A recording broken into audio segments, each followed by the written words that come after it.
Techlomerate. So, ano daw tong techlomerate? Ito yung conglomerate na, yung conglomerate is isang kumpanya na maraming hinahandle na industry. Pero itong techlomerate is gumagamit ng technology sa lahat ng kanilang business operations. Kumbaga, meron na silang sufficient technology para patakbuhin yung kanilang business.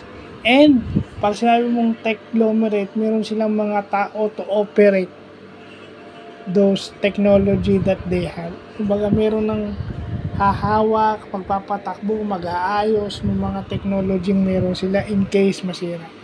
So, yun yung bagong term. Dito sa Pilipinas, yung Aboitiz daw is a techlomerate na ngayon. So, yun yung matutunan natin ngayon. Yung techlomerate na yan. Well, dalawang word na pinagsama. Technology tsaka conglomerate. No? So, pinagsamang IT at saka business. So, yun lang po.